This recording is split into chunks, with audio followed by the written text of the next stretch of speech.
Hi folks, welcome back to my channel. As you know, the Marder one is progressing well, and you've probably seen my live video. If you haven't, check in the link below and you'll find a gallery of all the live streaming recordings of construction of this kit. This Marder one is from Trumpeter. I probably have said it before that it is a very difficult kit to build. There were many issues when I was building this kit. The good thing was that I've handled these type of kits before, and I've expected them. But for those who are new to Trumpeter, it does require some work, beginning at the road wheels, the chassis, the interior, the driving compartment, the side walls, the fighting compartment, and also the gun. Everything was a piece of work, basically. There was lots of grinding, sanding, drilling, and thinning in many areas. So let me give you a little bit of a tour. So first thing is that the tracks over here, you could see right now, it looks pretty solid, but actually I did cut like 15 millimeter off the original track. You could see here is the small notch over there, since the original track was way lengthier than it's supposed to be. And second is the glacis plate over here in the front. They actually are made of two pieces, and if you want to give that look of a single casting block, then you would have to do some work with epoxy putty and then covering up with Tamiya plastic cement. In my videos you would see that I did some grinding work using a power tool to give that rough textury effect. And then the other one would be you can't really see it over here, but inside you would see the driver's compartment. That's completely done before anything else.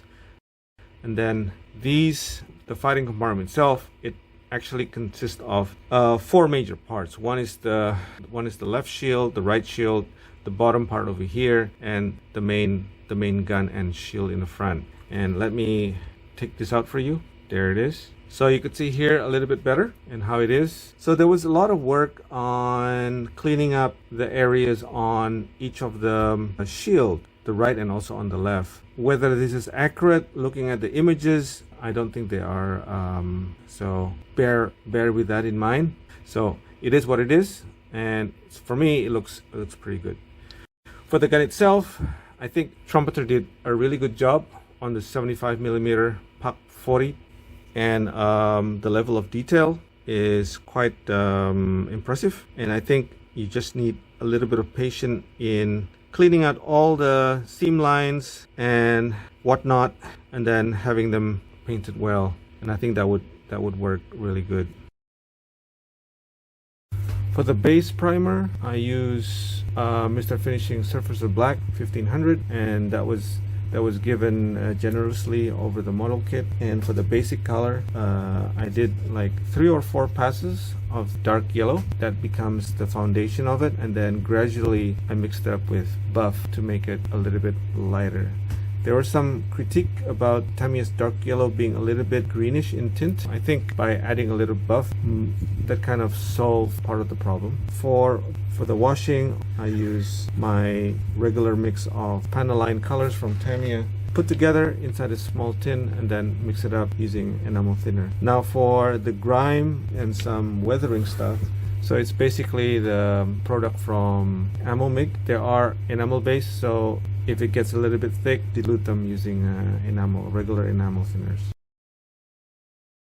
Okay, so the next part would be how I'm choosing 2 different kind of figure sets for a small vignette that would go for this kit. All right.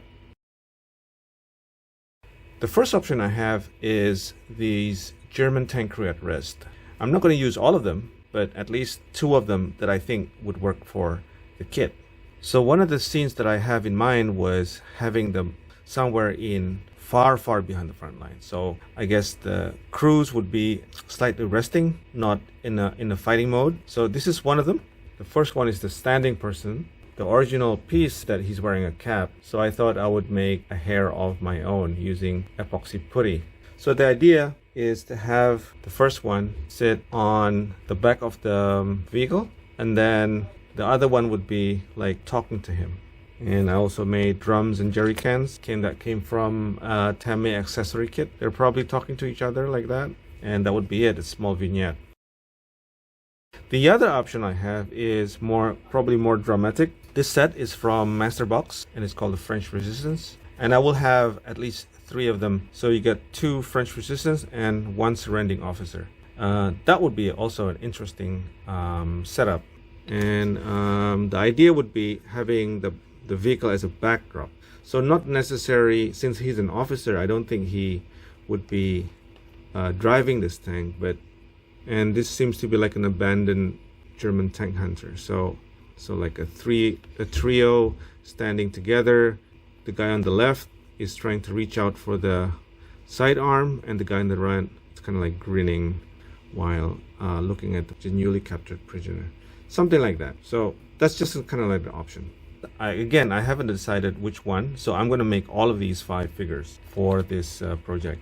So stay tuned for the live sessions. I'm actually on the 5th episode of the building. Thank you for watching, and bye for now.